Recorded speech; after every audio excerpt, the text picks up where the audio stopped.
Controversial uniforms will not Black be worn. Lives Matter movement. Inappropriate Caitlin interviews. Clark versus Angel Reese. Shadows seen Reports on are the saying court. there were 7 bullet holes in their shirt.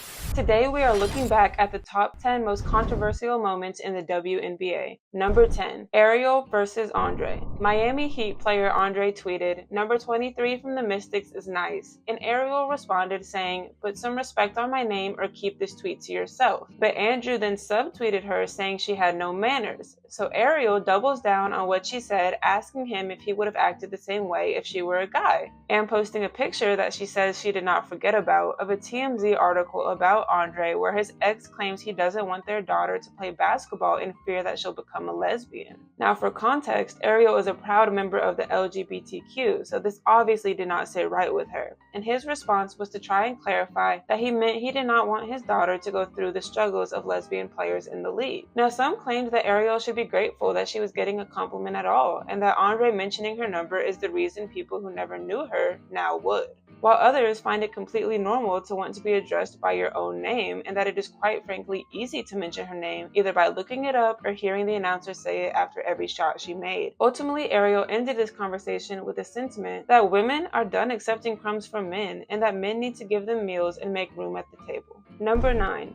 Cameron Brink's debut overshadowed by poor arena conditions. Cameron Brink played the Atlanta Dream in her WNBA debut, and despite a solid performance, fans were focused on something else: the extremely poor lighting conditions in the arena, with one fan pointing out that you could even see shadows on the court. Many were infuriated by this, claiming that this would never happen in the NBA, and that places like LA Fitness and the YMCA have better lighting than this. And one fan even explained that they went to a Sparks game years ago that was played in a side gym where the seating was actual bleachers. Fortunately, only the Sparks' first 2 games were played in this arena before the team moved back to their normal arena, which allows for more fans to be in attendance due to more seating availability and thankfully better lighting as well. Number 8.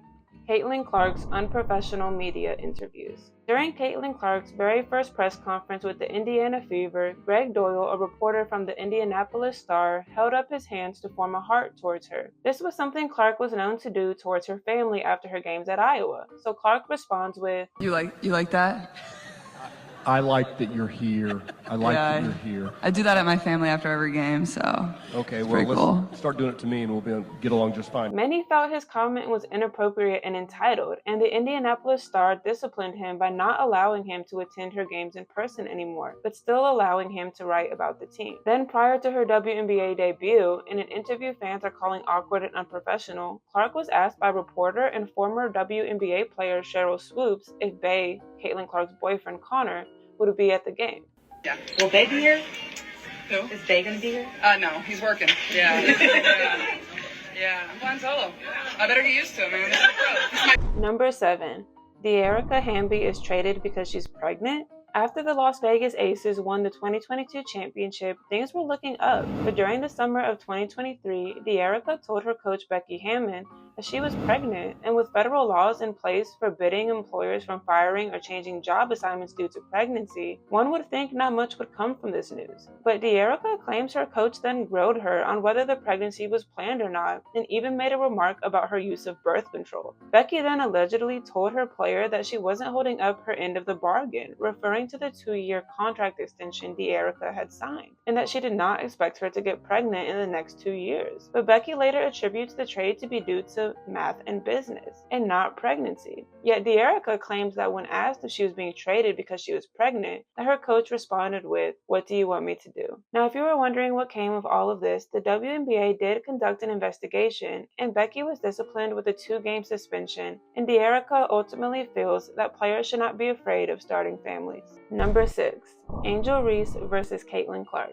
Caitlin Clark and Angel Reese are the most popular WNBA rookies and are helping to bring unprecedented amounts of success to women's basketball. But unfortunately, their stardom has come with controversy, leading to fans normally supporting either one or the other. The controversy between these two players and their fan bases goes back to their college days, when LSU beat Iowa in the national championship in 2023, and Angel Reese did the John Cena "You Can't See Me" celebration to Clark after she had done it in a previous game. And although the trash talk used was the same for both players, the media and fans gave the players extremely different responses. Most recently, the term the Caitlin Clark effect has been used to explain the rise of women's basketball lately. But Angel in a press conference explains that it is not just one person changing the game, but rather that several players are, such as her, Cameron Brink, Rickea Jackson, and Camila Cardoso. But fans are finally coming to terms that it is completely possible to support both players. Number 5. Charter flights.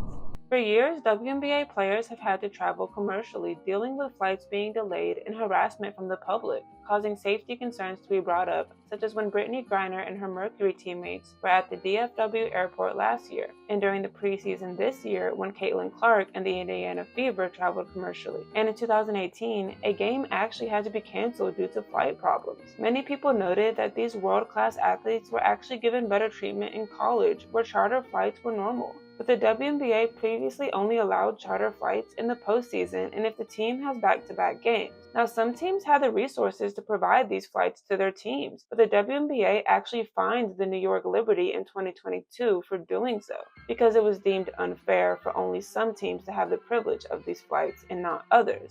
However, for the current season, the WNBA said chartered flights would become available for all 12 teams, so controversy arose when only 2 teams were granted these flights at the beginning of the season. And the explanation the WNBA gave was that only teams who were flying across the country, crossing multiple time zones, or traveling distances that normally required connecting flights were granted these private flights. But the Atlanta Dream, based on this criteria, qualified for a charter flight and was not given one. And Angel Reese, after beating an undefeated team, actually made a tweet saying, "And that's on getting a win in a packed arena, not just because of one player on our charter flight." To clarify, her team was not granted a private flight to start the 2024 season, and Breanna Stewart, whose team also did not get this privilege, made a tweet saying her team would travel by a charter bus. Number 4. Controversial uniforms. A few years ago, the WNBA partnered with Nike to create new uniforms for the league. Each team would get 3 different uniform options, with each version having their own name. The theme behind the rebrand was women empowerment.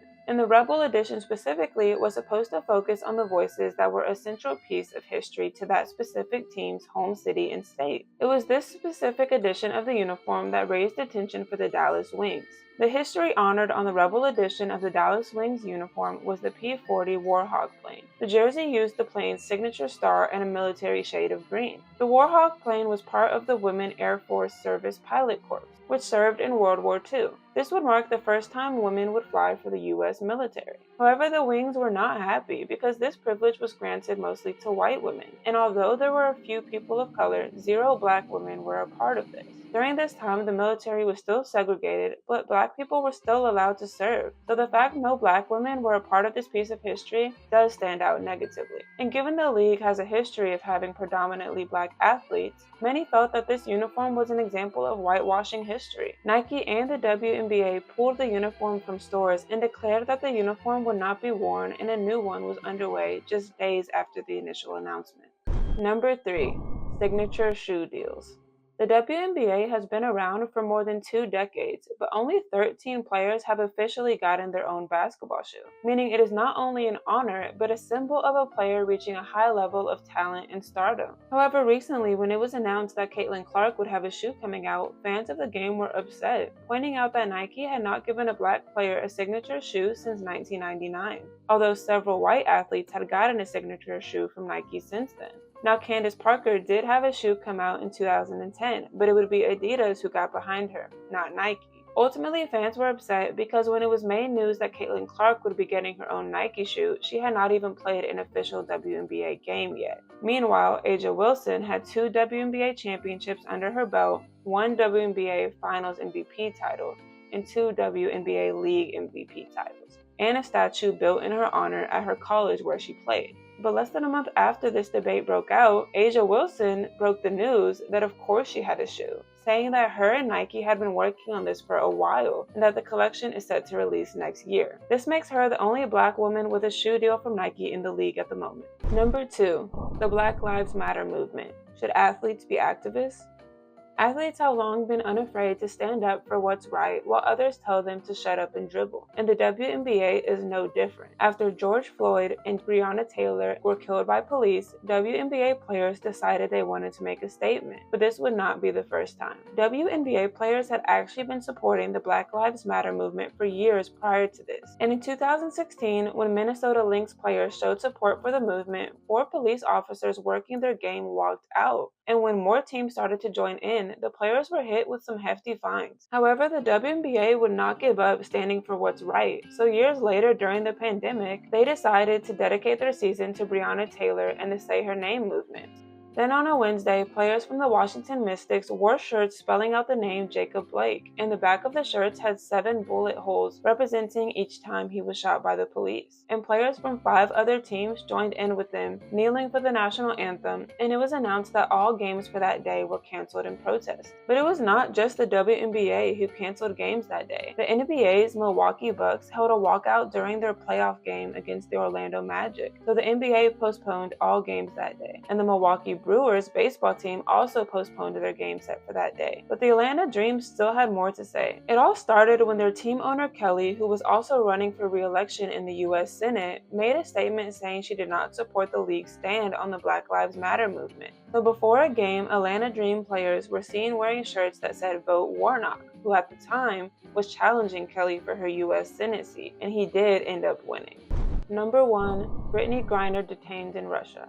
Many WNBA players choose to travel overseas to play during the off-season to make some extra money, given the low salaries they are given compared to other professional athletes, and Brittney Griner was one of these players. She had played with her Russian team for several years with no issues, but in 2022, she was arrested at a Russian airport for having vapes with her, and she would not be released for nearly 10 months. However, many mentioned that her race and sexual orientation could have also made her an easy target. Throughout the 10 months she was detained, many claimed she was being used as a political chess piece and that the USA government was not doing enough to bring her back home. And at one point, she was actually sentenced to 9 years in prison. Although this was devastating news for many, others noted that a conviction and sentence was actually necessary for things such as a presidential pardon or prisoner swap to happen. Ultimately, it was the latter that brought Brittney Griner back to her home in America with her wife.